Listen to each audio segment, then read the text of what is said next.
The CBS Radio Mystery Theater presents...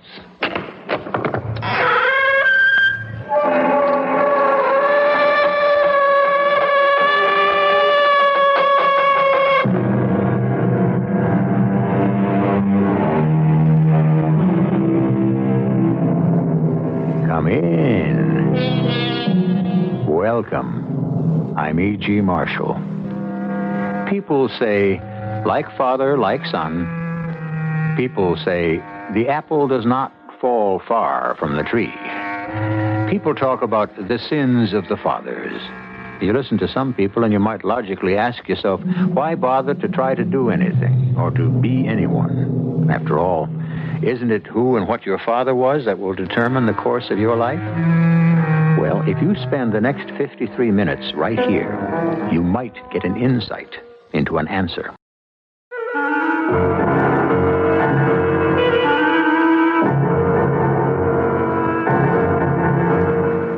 Our mystery drama, Blood Will Tell, was written especially for the Mystery Theater by Sam Dan and stars Mason Adams. I'll be back shortly with Act One.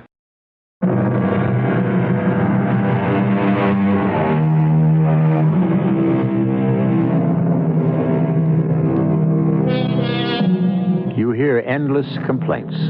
People shake their heads sadly. They're in a rut. They're slaves to routine. Day in, day out, the same dreary old thing. Nothing ever happens, really happens. Well, that's how it is for most people. And the fact of the matter is, that's how most people probably want it. Here we have Norman Claymore, a very serious gentleman for whom life has always been well-ordered, regular, and uneventful. Norman sits at his desk where he works in the billing department of a mammoth corporation. All day he adds figures on a machine. Is this rewarding? Soul-satisfying? Who knows? It's the sort of thing most people do, isn't it? Well, take note of the date. It all begins here. I understand you are Mr. Norman Claymore. No middle initial. Social Security number 089030984. Well, yeah, that's me. I'm Melisande Resnick of Personnel. I'm sorry to disturb you. Oh, well, just let me make this entry, please. If I don't put the figures down as soon as I get the total. I understand. There. Now. I could have asked you to come over to Personnel. Oh, I would have. All we need is the answer to a single question on your record. Oh? In your original application for employment here, where it says parents, living or dead, you wrote father deceased. And where it says cause, you wrote died of illness. Do you recall? Yeah. Well, could you specify the illness? Could I specify the illness? Yes, what did he die of? I don't know. Well, but you said illness. It must have been a particular... Well, actually, I don't remember. See, I was only 3 or 4, I think. Well, forgive me if this sounds forward, but didn't you ever ask your mother? Well, I'm not sure I wanted to know. Why do you want to know? Oh, I assure you it isn't merely idle curiosity. You see, we need this information for insurance purposes. Oh. It has to do with, tables of probabilities, various technical, computerized matters of that sort. Uh-huh. You appreciate the need for full information these days. Oh, sure, of course. Well, could you ascertain the answer? Yeah, I suppose. Well, it's of vital importance, because until the item can be completed, your file will remain open. We can't have that, can we? What did she say her name was? Melisande Resnick? What a beautiful name. And what a beautiful woman. Yeah, a woman. Not a chattering, simpering, immature girl, but a woman. She must be my age, perhaps younger. In any case, she can hardly be 40. 35. Yep. She has the look of 35. It's not too late for us. A home of our own. Children. Just one would be enough. Mine and Melisande. Oh, what am I saying, Mommy? Oh, Mommy, I'm sorry. I'll never leave you. What was I thinking about? Oh, Melisande Resnick, indeed. Hell is filled with the Melisande Resnicks who tempt serious and sober, hard-working men from their duties to their mothers. Mothers who have grown old and ill, making sacrifices for their ungrateful sons.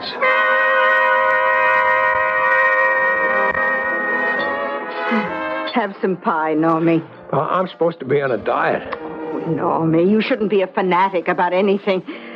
I do so wish you'd meet a pretty girl who'd take you off my hands. I'm looking, Mommy. Oh, this music. This is the music your daddy and I used to dance to. This was music. Talking about Daddy. So many other great bands people today never heard of. I have to ask you a question. You tune in the radio at night and hear wonderful bands from all over the country. Yeah, Mommy, a girl came up from personnel, and she told me that they had to know just exactly what kind of illness it was that Daddy died of. A girl came up to talk to? Yeah, Mommy, it was about Daddy's death. Oh. Did it strike you as strange? Well, I understand why they might want to know. Oh, I'm not discussing that. Your problem has always been that you could never follow the main line of the argument. All I'm saying is she told me why they wanted to know. We'll address ourselves to that presently. First, why did this girl come up to see you? Mommy, as I'm trying to tell you, she wanted to know. Well, if she wanted to know, why couldn't she have elicited that information on the telephone? You do have inter-office communication, do you not? Well... Yes. Well... And the fact that she is with personnel only serves to prove my point. What point? Normie, there are, as you know, women who are desperate for marriage. Unscrupulous women who will do anything to ensnare a man. Oh, but Melisande... Melisande, is it? Well, she had to tell me her name. Her first name? You see, my poor, naive little Normie... She goes through her files of personnel, picks out the unmarried men. And since you are obviously the most eligible of the lot, she made some pretext to meet you. But it did sound rather legitimate to me. Oh, Normie, you're such a babe in the woods. So unaccustomed to the wiles of women. Yeah, I guess you're right, Mommy. But what should I do about the questions she asked me? Do? Or just disregard it and disregard her, and she'll get the message. And that's Mommy. Is there a fella who has a wiser or more loving mother? She figures every angle. She catches on so quickly. I guess I'm the luckiest guy in the world. Well, I went back to the office the following morning, and Miss Resnick did not contact me, nor did she the next day or the day after, which led me to assume, naturally, that the request she had made was, in truth, a device to make my acquaintance. However, I had underestimated Miss Resnick, because on the following Monday...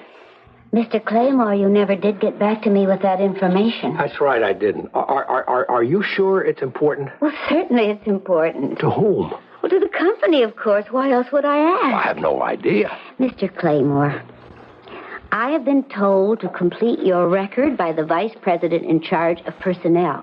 Now, do you want me to tell him that you refuse to give us this information? Well, you may tell him anything you like. Mr. Claymore, have you considered the consequences? Consequences?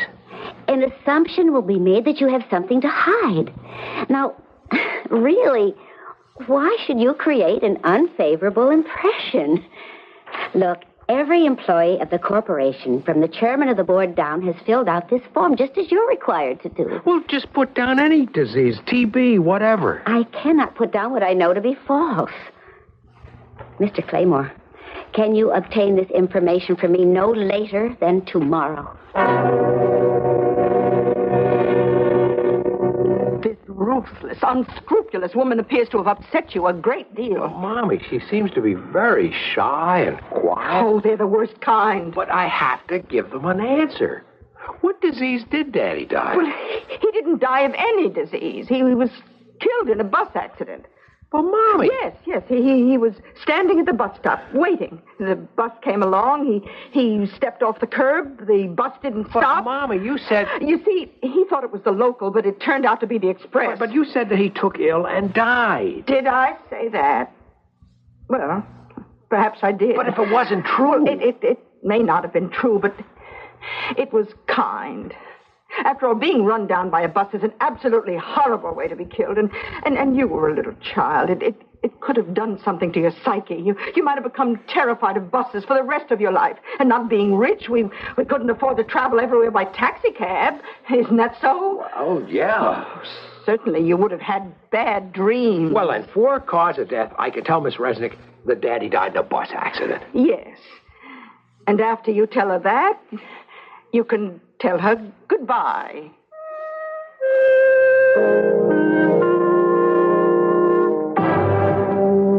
Mr. Claymore, I'm sorry to disturb you again. Well, what is it now? I did telephone the information to you, didn't I? Yes, you did, and I placed it in your record. Well, then what is the problem? The vice president in charge of personnel, he asked me to ascertain why you lied. Lied? Lied about what? Lied about the cause of your father's death. He wants to know why, if your father was killed in a bus accident, you found it necessary to lie about it. Why did you say he died of illness? Well, that is the story that my mother told me. She wanted to spare a little child's feelings. Oh, and I appreciate that, but we must know the exact circumstances. I have just given them to you. I'm afraid that will not be sufficient. If he was killed by a bus, there would be a police report. If he died of illness, I'm sure there was a death certificate. What does it really matter? Mr. Claymore, until the matter is resolved, your file will be incomplete. This could just about destroy the computer. Would you want that to happen? Melisande Resnick, I love you. I know I'm disobeying Mommy, but I love you. I love you because you're so practical, so down to earth. I love you for your quiet strength, for the way you can just stick to the point. You're so much like Mommy. Melisande, we can't do very much about it now. I can't marry anyone while Mommy's alive, but Mommy can't live forever. After all, nobody lives forever. Oh, this band plays very much like the old Hal Kemp Orchestra. Why can't we give them proof of how Daddy died? Because it's none of their business. Well, it's not an unreasonable request. I see. She's seduced you, hasn't she? Who? That Melisande Resnick with her blonde hair, her blue eyes. How do you know she has blonde hair and blue eyes? With her clinging sweater and a tight skirt. Mommy, how do you know that? Don't you think I would find out at first hand what sort of Jezebel is trying to ensnare my son? Darling, I went downtown to your office building. I got a look at her. Oh, a very good look, let me assure you. Mommy, I've only seen her exactly 3 times, and all 3 times she was at my desk, and at no time did I see her for more than 2 or 3 minutes. It's all she requires. The idea of her, the seductive idea of her has been planted in your soul. Cleanse yourself, Normie. You have strength of character. Drive her from your mind. But, Mommy, if I don't bring in proof of how Daddy died, I can be forced to quit my job. Perhaps that would be for the best. But I have seniority, an equity, and a pension plan. I'm 40 years old. I mean, where can I go to start all over again? Now, Normie, you have a great amount of ability. You could get a good job anywhere. Why won't you tell me what Daddy died of? Oh, it's getting late. I think I'll go to bed. Don't you understand? They're going to fire me. Well, dear, who knows? After all, it may just turn out to be for the best.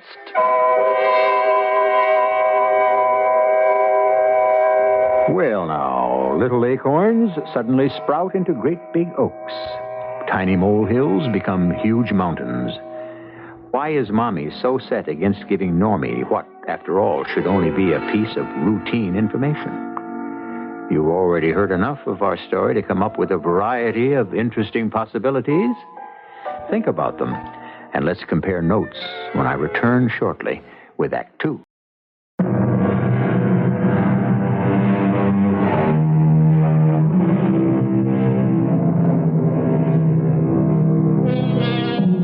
One thing you can now accept as gospel. We live in a world of forms, papers, documents, records. There are no secrets. There is no privacy. Soon there'll be no mystery. All of us should become open books. Mr. Congreve wrote a play in which a lady said to a gentleman, "Oh, sir, you must not kiss and tell." That was almost 300 years ago. Today, you must not only tell if you kissed, but also if you didn't, and why. Mommy, I know you don't understand. I'll be fired. If I don't bring in a certificate of one sort or another, I'll be fired. Darling, you weren't listening. I said it would be for the best. A job like mine, a good job like mine, how could losing it be for the best and for such a trivial reason? Oh, but it is not a trivial reason. All they want to know is the cause of Daddy's death. Well, I say that's none of their affair. What is involved here is the basic principle of privacy. But I am not concerned with principles. Oh, I can see that. You don't understand. Normie, dear, you're the one who doesn't understand. You're the one who doesn't sense the grave danger. What danger? The danger has a name. Miss Melisande Resnick. But, Mommy... Oh, darling, you're so innocent of the world.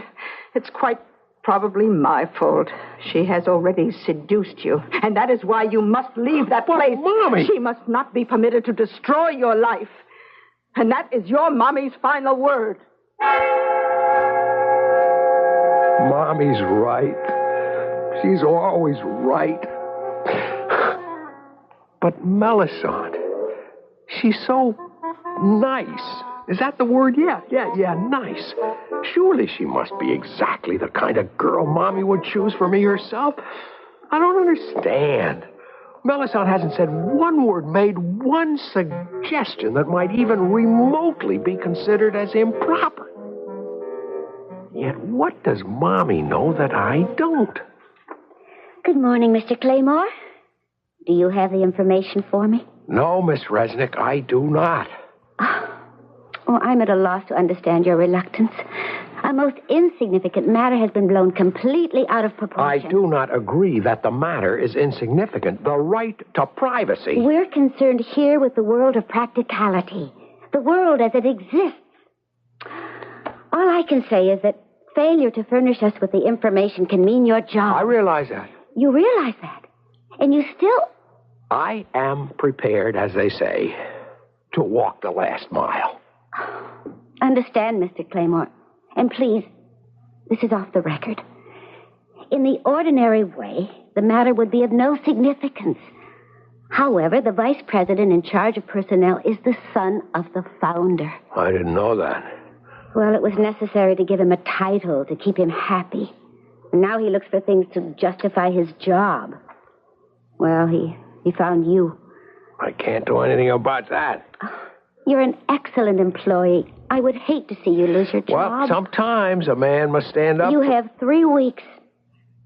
3 weeks to do what? To complete the form. The vice president left for his vacation last night. His parting words to me were, if that record isn't filled in fully and accurately with documentation, Norman Claymore will be fired. Well, then I guess I'll be fired. Oh, no, you mustn't be. Oh, why? Why won't you write down the cause of your father's death? Because I don't know it. But that's impossible. You must know. Is your mother living? Yeah, she's living with me. Oh, well, what does she tell you? It seems that every time I ask, she tells me a different story. Well, perhaps she's afraid of what's involved. Afraid? It's possible. I say possible, not probable or even likely, but possible that she doesn't want the circumstances of his death to be known. But, Mommy, she would tell me. She tells me everything. We're very close. Oh, Mr. Claymore, I know we would hate to lose you. Oh, please, try to resolve this very minor problem somehow. There's nothing personal in this. I'm just thinking of the good of the company. You understand? Yes, Miss Resnick. I understand. I understand, my darling Melisande. Oh, how I understand everything. I understand that this is our courtship. This is how we are wooing one another. This is the early, tentative reaching out. But I must face the problem. Why do I know nothing at all about Daddy's death or even his life? Why are there no pictures, no letters, no mementos? Why are there no stories, no family stories? Why is there no family? No aunts, uncles, cousins? Why are Mommy and I alone in the world? I must ask her. How can I ask her? What's troubling you, Normie? Well, it's about... It's about your daddy, isn't it? How did you know? Because I'm your poor old Mommy, and I know everything about my little boy. Mommy, what did he... Die of? Normie, dear, I don't want to talk about it. Just because some... No, I won't say anything disparaging about her morals, even though it's true. Let's just say I don't want to talk about your daddy's death because I find it painful. Well, then let's talk about his life. I find that painful, too. But, Mommy, shouldn't I know something about my daddy? Oh, please, Normie, don't be disobedient. Do you want me to feel pain? But, Mommy... Oh, my goodness, this is my bridge night. Where am I playing this evening? At Mrs. Salverson's. What a wonderful memory you have.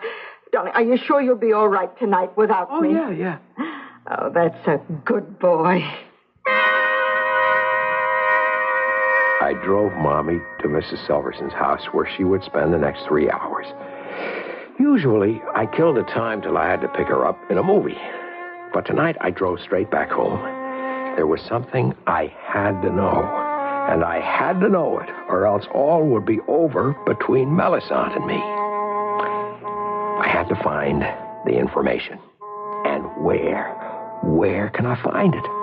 Mommy will not tell me. But somewhere in Mommy's room is the answer. I know that. I know the answer is in Mommy's desk, or in her chest of drawers, or in some of those cardboard boxes high up on the shelves of her closet.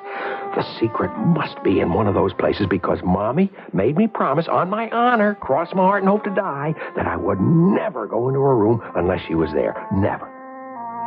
Could I break my promise to Mommy? I must know about Daddy, because unless I tell Melisande, she'll reject me, and I can't live with that. And so, I look in Mommy's desk drawer. Her checkbooks, receipts, bills, letters. Nothing there about Daddy. I know that. I know where it has to be. In the cardboard box, top shelf of her closet. Top shelf, cardboard box. I reach up carefully. The box is in my hands. I walk to the desk with it. I don't want to look inside. But I look. I don't want to pick up the top newspaper from the pile that lies in the box. But I pick it up. And I read the headline. Norman Claymore executed. I am numb. As if I have been struck a heavy blow. In a daze, I look at the date. The paper is 35 years old. Norman Claymore is my father. Daddy. He has been hanged for murder. Not one murder, many murders. My daddy. I read now for an article. One article of many. A reporter is interviewing my daddy. Mr. Claymore, why did you kill those people? Why? How can I tell you why? Some of us are made that way, that's all. Made that way? It's in the blood. It can't be helped. It goes from father to son. My father was a murderer. Well, there's no record of his... Oh, he's dead now, so I'm free to speak. I saw him kill. I was a little boy, but I remember. I saw him kill. I don't know what this is in my blood, this rage. I feel this rage. You know what it is to get angry? Yes? Violently angry. Yes, I suppose. Angry enough to want to kill. Well, truthfully, yes. And when you reach that point, do you kill? No. That's where we're different. I kill. If you had it to do all over again, would you have tried to be different? I don't believe you followed what I said. I tried to be different this time. I tried not to kill, but it didn't help. It's how I'm made, how God made me. And therefore, I know God will forgive me. Telephone is ringing. I glance at my watch. It's 11. I'm late. It's Mommy calling me to pick her up. Her bridge game is over. Hastily, I replaced the newspaper. I covered the box. I put it back on the top shelf. I pick up the receiver. Hello? Normie, did you fall asleep? Oh, yeah, I must have. It's odd. I never had to remind you to call for me. I was just tired, Mommy. I'll be right over. Normie, is everything all right? Yes, Mommy. I don't know. I can usually tell when my little boy is disturbed. Mommy, everything is just fine. Oh, if you don't have to bite Mommy's head off. I'll be over in 5 minutes.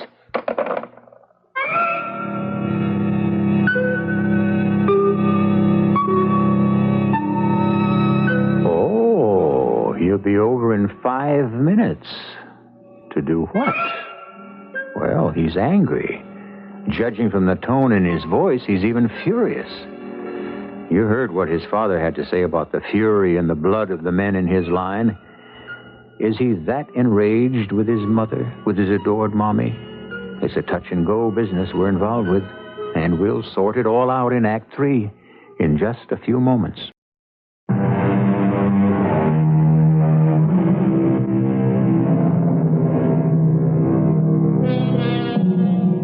There are certain pieces of news you don't get every day. These qualify, perhaps, as one-in-a-lifetime headlines. For instance, our Norman Claymore has just discovered that his father was a murderer. Not just a murderer, but a multiple killer at that, who was finally brought to justice and hanged for his crimes.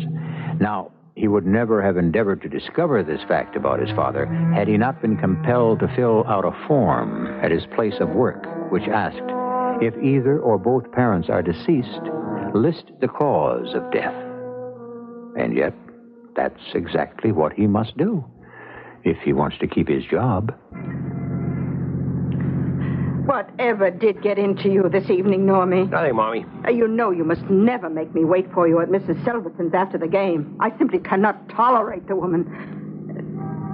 Normie, are you sure you're all right? I said I was, didn't I? Oh, you're snapping at me again. Oh, I know. It's that Melisande Resnick. Oh, now, really? She's upset you. She makes you think strange, unnatural thoughts. Unnatural. Isn't it natural for a man and a woman to want to... Unnatural? You're the one who's unnatural, Mommy. You're the one who treats me like a child, who finds fault with every girl. You who are unnatural, an unnatural woman. And therefore you must be evil, and therefore I want to kill... Oh, no. Oh, no. What am I saying? Oh... I understand you now, Mommy. I understand why. You know what's in my blood. This evil thing that's in my blood. That's why you watch me, why you keep me under your thumb. Thank you, Mommy. Oh, darling, whatever are you mumbling about? What? Oh, I'm sorry, Mom. It's that girl. This is even worse than I feared. That woman has completely captured your mind. Oh, Mommy, how easy it is to misunderstand you. Of course you discourage me from marriage. You must. You know what's in my blood. You know what I have inherited from my father. You know I must never pass this along to my own children. I must not have children. You could have told me about Daddy, but you refused because you love me. You wanted me to have a happy memory of my father. Oh, how I love you, Mommy. How I love you. I must say goodbye to Melisande, to all thoughts of Melisande. There can never be a Melisande. Never. Mr. Claymore. Oh, yes, Miss Resnick. I haven't heard from you in all this time. I know. About that form. Well, I suppose if you insist. Oh, I don't insist, Mr. Claymore. It's Mr. Pennypacker. Mr. Pennypacker. Well, the vice president, he's the one. Then I'll have to be Oh, fired. that would be a shame. There are certain things that belong within the family, within the bosom of the family. I think I understand.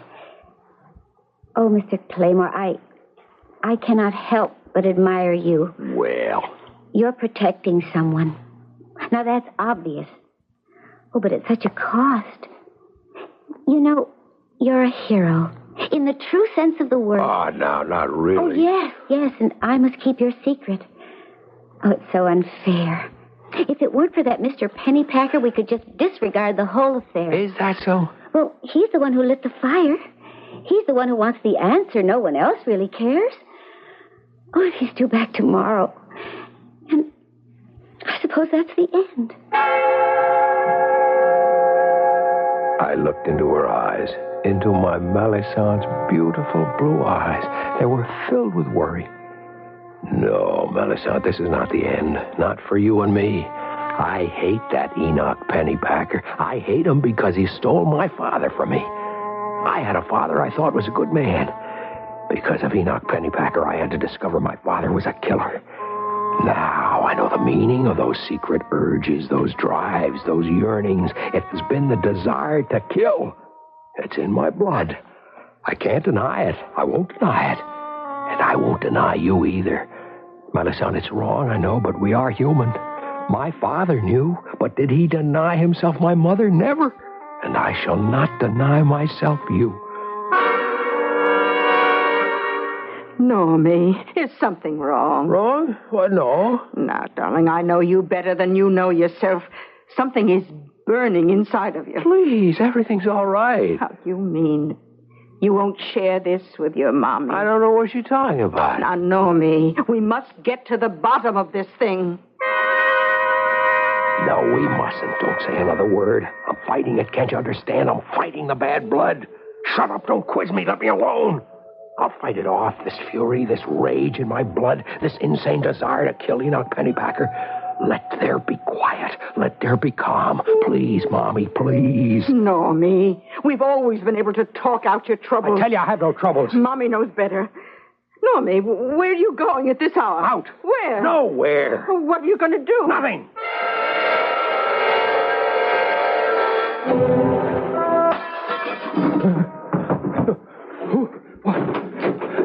Who's there? Is someone? Who are you? How did you get in here? You heard. I broke your window, Mr. Pennypacker.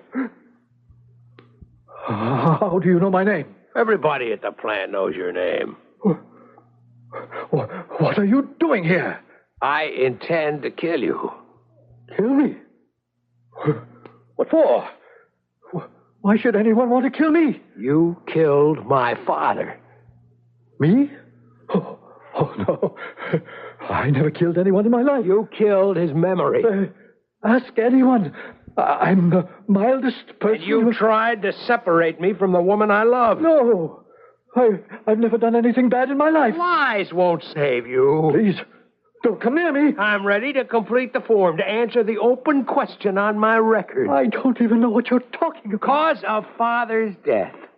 I'll tell you, my father was hanged. Oh, I'm truly sorry to hear For that. murder. We all make mistakes. It was no mistake. It was in his blood. No, that's impossible. A thing like that. And it's in my blood. Listen, maybe a psychiatrist. I can't help myself. I'm going to kill you. No, don't, please. No.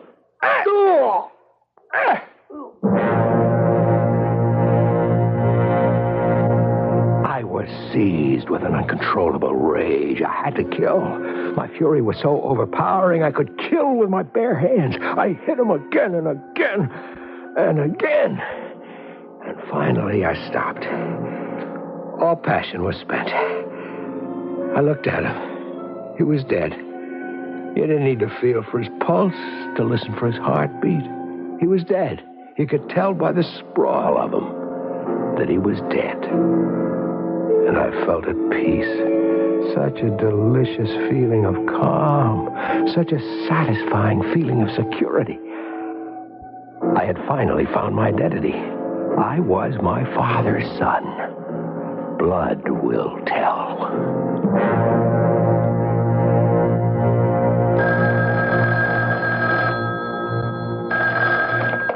Norman Claymore. Mr. Claymore, Melisande Resnick.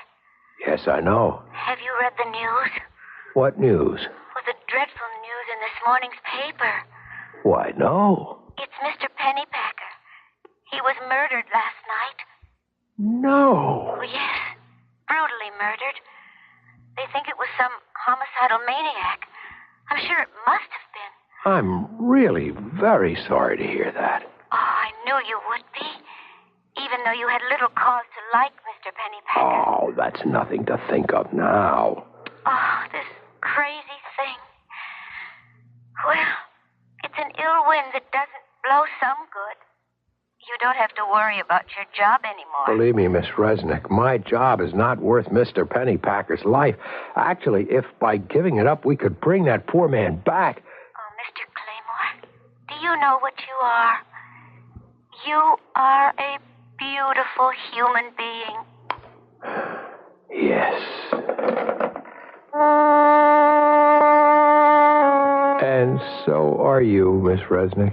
So are you a beautiful human being. Well, that's my invitation. What am I waiting for? She loves me. Could she have stated it more clearly? And I need her. Her love will keep my bad blood in check. When I was a child, Mommy's love could do that. But now that I'm a man, only the love of a woman can save me. She'll save me. Whenever I feel that rage to kill surge through my veins, her love will save me.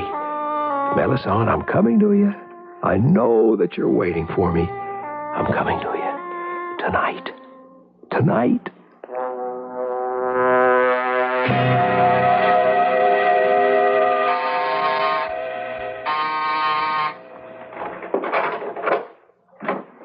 Yeah? Oh. Oh, what? Oh. I must have the wrong address. This is 398 Lauren Lane. You're on target, Shorty. I thought this was the residence of Melisande Resnick. It is. Who's at the door, Les? Melisande. Some short little guy looking for you, baby. It's Norman. Norman Claymore. Well, come on in. I didn't recognize you with your clothes on. I mean, with your overcoat and a hat. Well, the only times I ever saw you, you were sitting at that desk with the green eye shade and in your shirt sleeves, banging away at that adding machine. 8 hours a day. Punch, punch, punch on those keys. Melisande. Give him a drink, Les. It looks like he needs it. What do you have? Melisande, I thought that... Who's he? Oh, that's a good question. Les, who are you? Well, we hang around together another couple of years. I guess I'll qualify as your husband. Melisande, I thought that you were in love with me. Hey, baby. You been giving the eye to chumps again? She can't help it, Shorty. She tries to make every guy she meets. Melisande. But it don't mean nothing. The only guy she'll ever go home with is me. I'm sorry, Shorty. My name is Norman. Nah, don't get mad, Norman. See, Melisande? See what you done? He's mad. Oh, come on, Norman. These things happen. You're a big boy. I'm going to kill you. Both of you. Yeah, you and who else? This is what happens when I don't listen to Mommy. How right she was about you. She called you Jezebel. No, I think you better believe You're it. a harlot. That's enough. I'll kill him. I'll kill you. I'll kill you. I'll kill you. He's a maniac. Kill you. Get help. Kill you.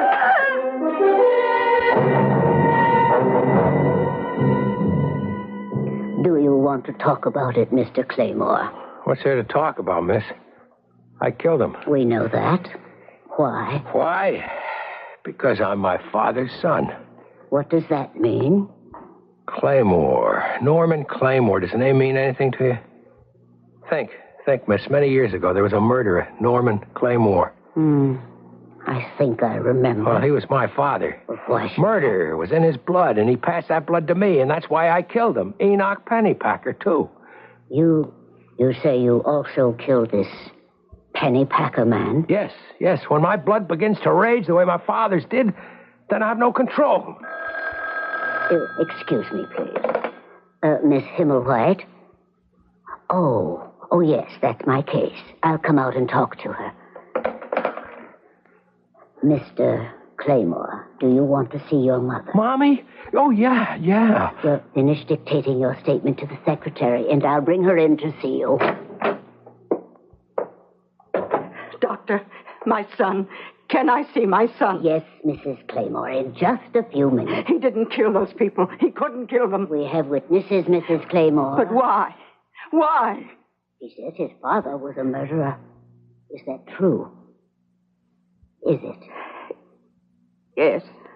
He says his father claimed murder was in the blood. Is that true? Yes.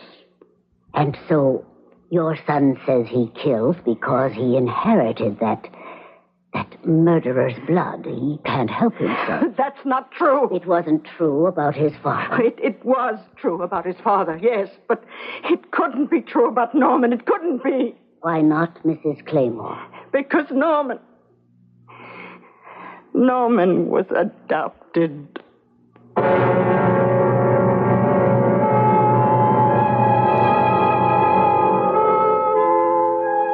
So, blood will tell, will it? The question is, what will blood tell? And to whom will blood tell it? And if you want to reach into the heart of the matter, what is blood? We're not talking about serum and plasma and cells and platelets. What we have in mind is blood as a mystique. All right, enough questions. You want answers. Well, wait for me to come back.